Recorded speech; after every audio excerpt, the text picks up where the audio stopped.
Hi, I'm Matt Protopapas, the Business Intelligence and Big Data Manager at PeopleCert. And for the last couple of months, our team has been working on an advisory project co-organized with the European Bank for Reconstruction and Development. The project is focused on serving the company in its strategic goal of maintaining its dynamic growth over the years to come and further advance its management systems and decision-making processes. So me and the BI team have been working on this together with Thomas Wittig, CEO of Wittigonia and an advisor for growth, innovation and transformation. A core deliverable of this project was to implement a coherent management dashboard that captures the major areas and KPIs of the business and facilitates on streamlining decision-making throughout the strategic, tactical and operational levels. We worked with Thomas to elicit stakeholders' feedback regarding our business processes. Then Thomas prepared process maps of those processes following a systems thinking approach. And the mapping exercise ultimately guided the reporting pack contents and enabled simulations using the system dynamics framework. We also have Thomas explaining the nuts and bolts of the system dynamics methodology at the end of this video. Then our team worked with Thomas to design and implement the relevant reporting pack, populating our data warehouse with more data when needed, and we are now holding workshops to guide the business stakeholders on how to use the reports for effective decision making. Furthermore, our other improvement initiatives have been tackled, including enhancing further our data science capability. In this part of the upselling optimization scope, we used advanced analytics to investigate the impact of our promotional activities in various segments of our customer base in order to advise the marketing department with insightful tactics to further enhance upselling capabilities. So we'll be discussing with Thomas and the team further on various aspects of the project.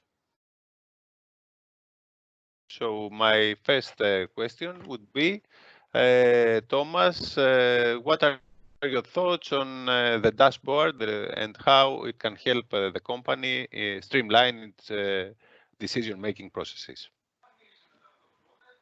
Well, I think the dashboard was quite an interesting project that we did together, and it can help the company in many different ways, right? So first of all, the basics is to understand the dynamics in such a complex business system, right? And here we talk about the change over time. So how do things flow through the business system? How do things like people, material, money, information, decisions flow through the business system and producing a change over time? I think the key benefit really would be for the business teams to use the dashboards and use that as a basis for the strategy dialogue and the operational improvement dialogue between the teams, and making some sense out of the realities, what's happening upstream, what do we need to do downstream, and so on. Okay. Yeah. So, guys, any thoughts on that? Anyone? Hello, Thomas. Hope you're well. As you said, my taking from this month-long exercise is that we have created a sort of a compass to help and navigate the decision-making managers and give them some food for thought, as I would say, and help them take a step back and see the bigger picture instead of focusing on day-to-day operations, which may not provide a very clear direction if you're inside, let's say, the flow of the business. So it helps take a break, pause the whole performance, and help them see pain areas, and of course some sections and sectors that can improve and strengthen their commitment. Yeah, First of all, I think you're right. It was a several-month-long exercise when we started this effort. And at the beginning, remember, we just had this goal, right? Produce a management dashboard. And that's a very high and noble goal. But first, we had to make some sense out of it. On which level do we actually do it? And I took a couple of rounds to better understand what is already existing in the business and how do the teams, the managers, look at the various areas of the business. And I guess at that point in time, some people were already asking, what is he doing? Is he just asking questions, or are we actually going to produce something? And then what we actually did is we had a whiteboard exercise where we basically sketched a high-level overall map, or a compass, as you say, of the system, which all these sectors, no? For example, the ATOs or the test centers, the candidates, the certificates, and basically to get a high-level view of that. And I think that session alone already was an interesting starting point for our journey, no? And one thing I learned is there is no shortage of data or dashboards in the system. I think every team has their own way of doing things. The question is, how can you bring this together? How can you actually find ways and to understand, well, if we do something on this end of the equation, what is happening in the other areas? For example, if we're moving from one method of marketing to, for example, digital marketing, what are the swings that it might create downstream, several time steps downstream, for example, in online proctoring or capacity management over time, no? Because that's the key point here. I think when you look at your own dashboard, you can optimize your own part of the equation, your own part of the system. But if you want to overall improve, for example, profitability or candidate experience, I think it's better to lift the view a little bit and say, okay, what's happening here on the big picture, and where does the system as a whole, the business system as a whole, move in which direction? No? Yeah, it was a very nice journey, I think, and the exercise you initiated in the beginning using also system dynamics framework to create those maps focused the effort and streamlined, you know, the whole project, also the dashboard itself. So I think it emerges from this exercise that we did there. So would you like to walk us through the history of the project, like with the slides that you prepared? Yeah. Okay. Let's do this. So 1 second. I need to bring this up here really quickly.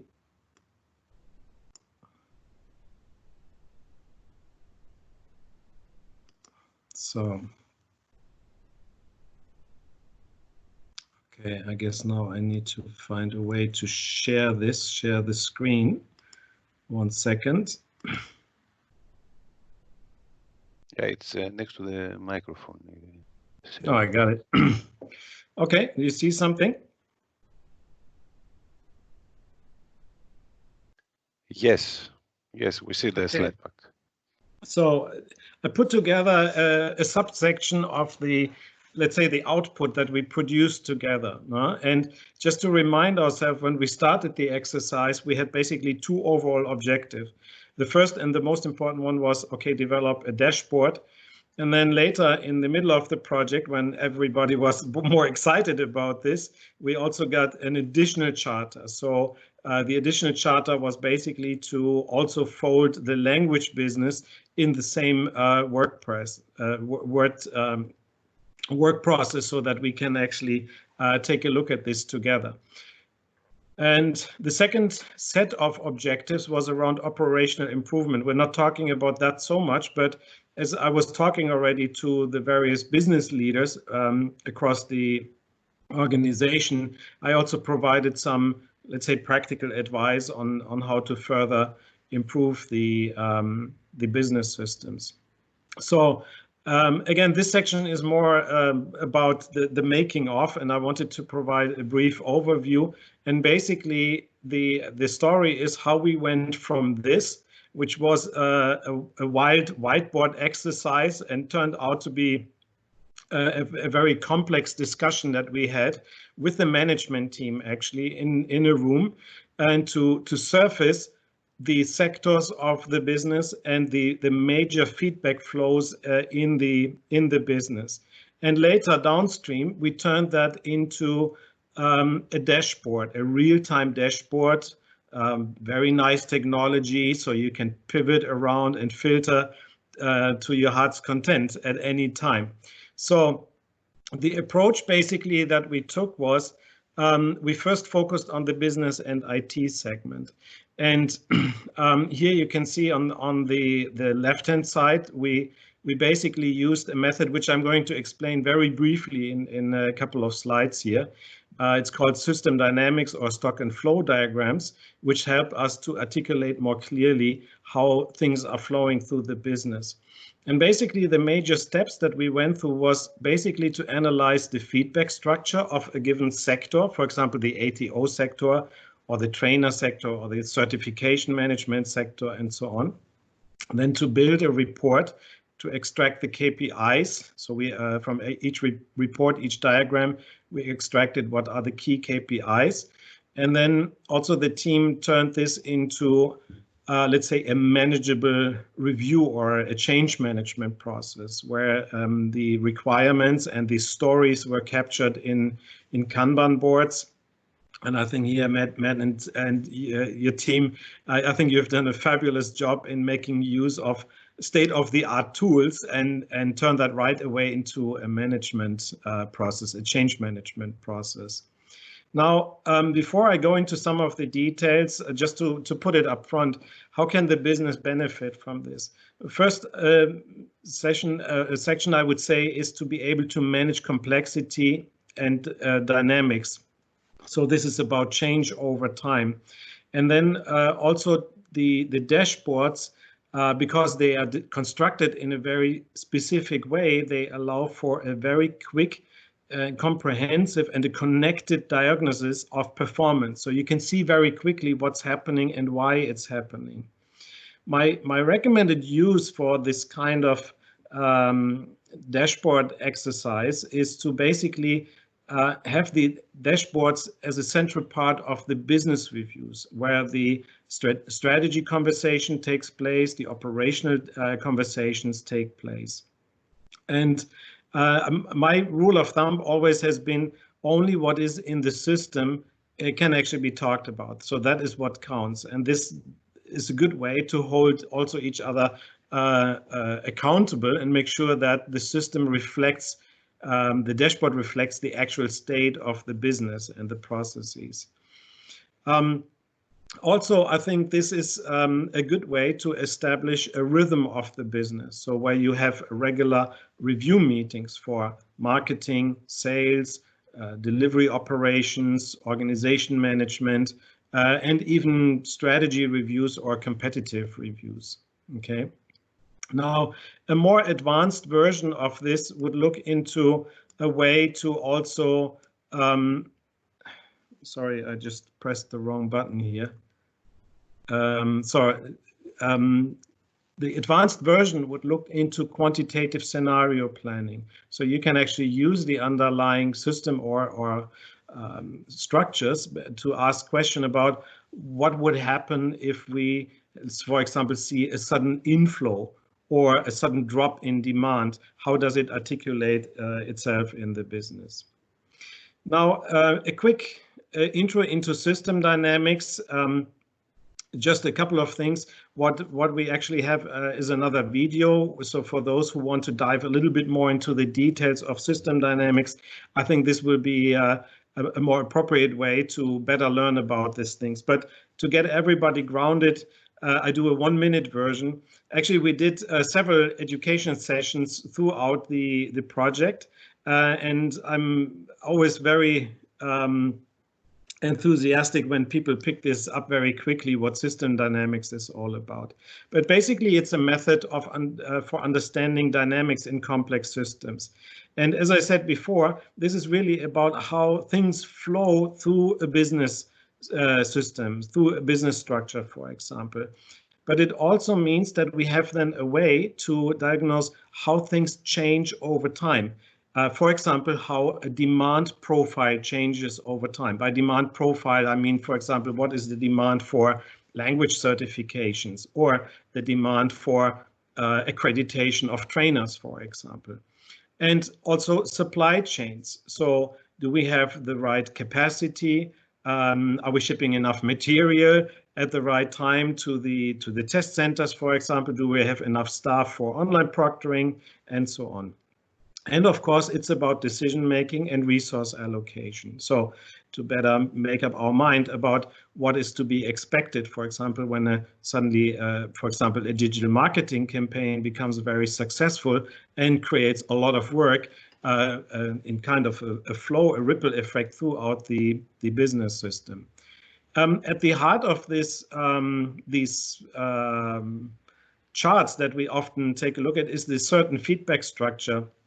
And here I can only mention some of the major building blocks. Again, there will be a more detailed video where you can take a look at that. But we basically take a look at stocks. So stock in generally is something that can accumulate and deplete over time. For example, a number of people in a certain group, or for example, the vouchers that have been purchased but not yet redeemed. And the stock is determined by inflows and outflows, right? So an inflow would be purchasing vouchers and the outflow would be redeeming vouchers. And basically the stock of unredeemed vouchers is kind of our stock variable that is changing also over time. Of course, the inflows and outflows also do change over time, but often we are sometimes interested in how many people do we have, how many people do we need, for example. Now, here's the interesting part. The system structure determines the system behavior, right? So what I did here is a very simple simulation. I basically changed the inflow rate. You see, it sometimes goes up to from 10 to 15, then drops down, drops further down, goes up again. And basically that has an impact on the stock if the outflow rate is stable, right? So we suddenly see an increase in stock, or let's say an increase in the backlog of a stock. And that's already the underlying dynamic that we already built into the dashboards based on Power BI. Now, what we actually did in detail is we took this wild scribble from the whiteboard and turned this into a bit of I call this a system map, which articulated what are all the sectors and what are the sectors where we need some of the key dashboards. And then for each of the sectors, so each one of these colorful stickers here, we created a stock and flow diagram. And through a dialogue, we surfaced how do things connect in the process chain, and what are the stocks and flows. Here's for an example of the ATO recruitment and accreditation sector, for example. I'm not going to go into detail.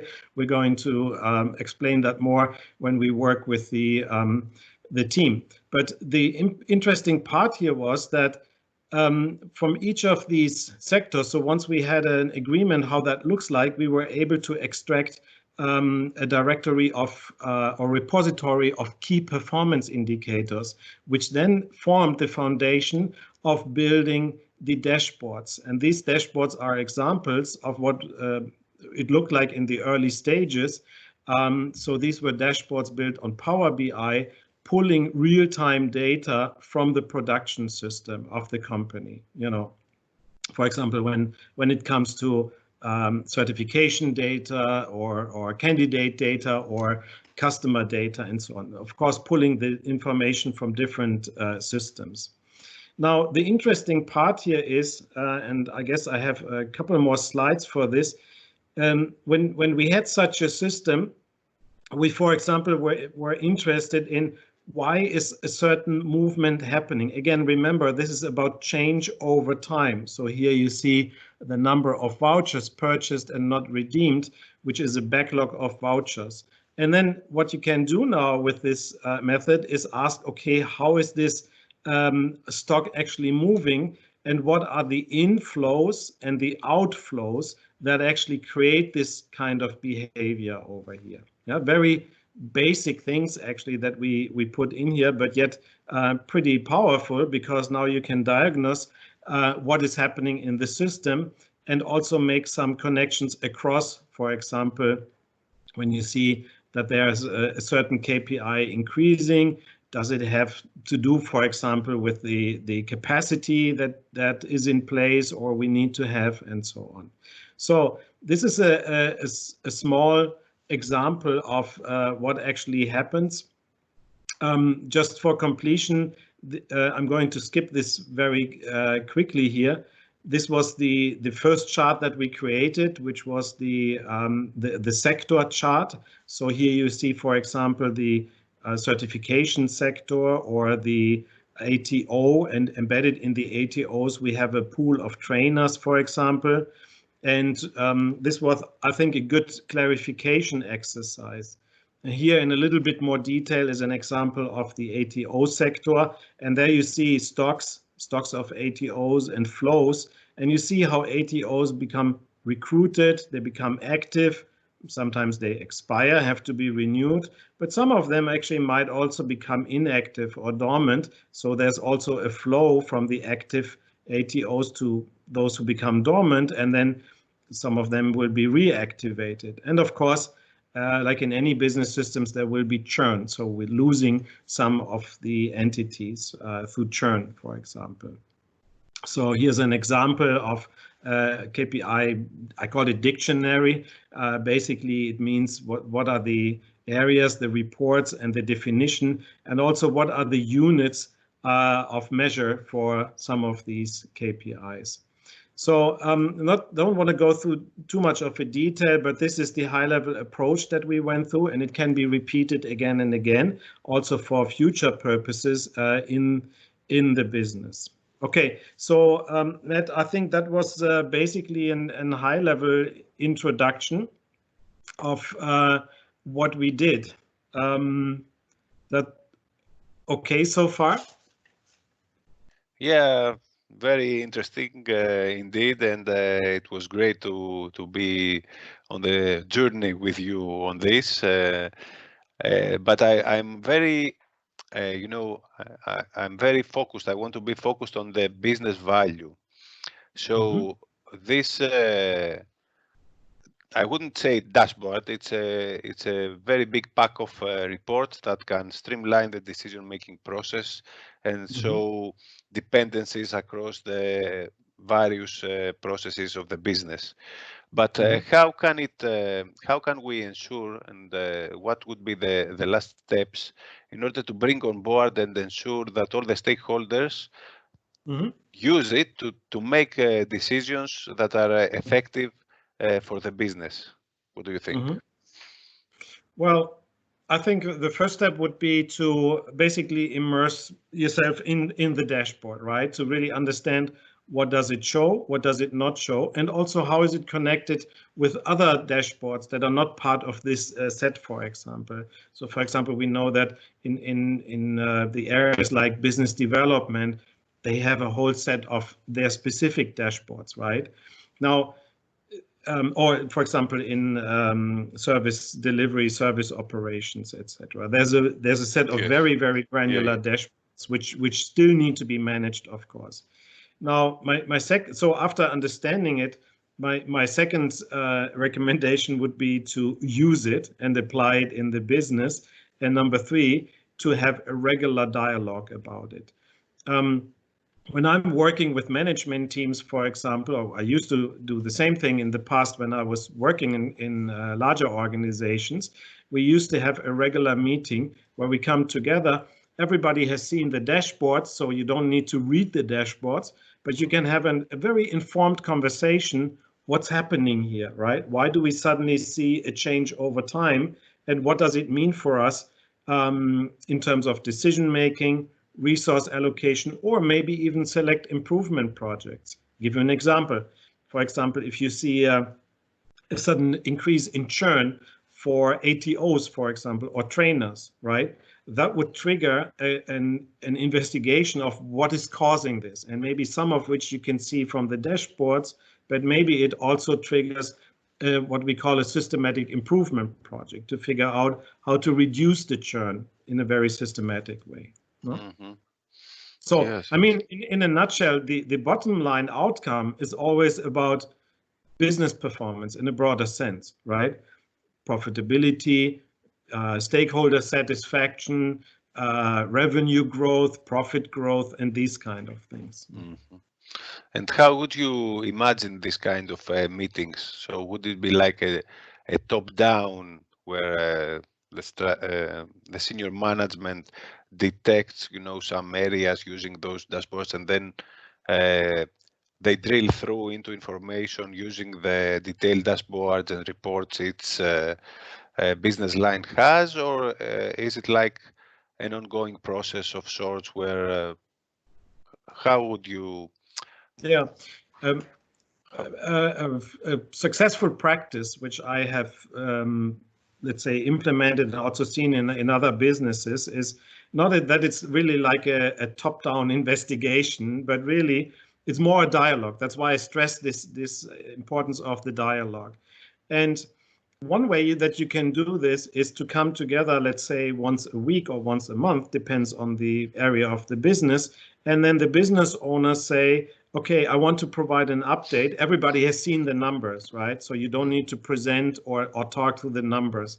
But what you can do is very focused, say, what is the background behind the changes over time? What are the linkages to the other departments?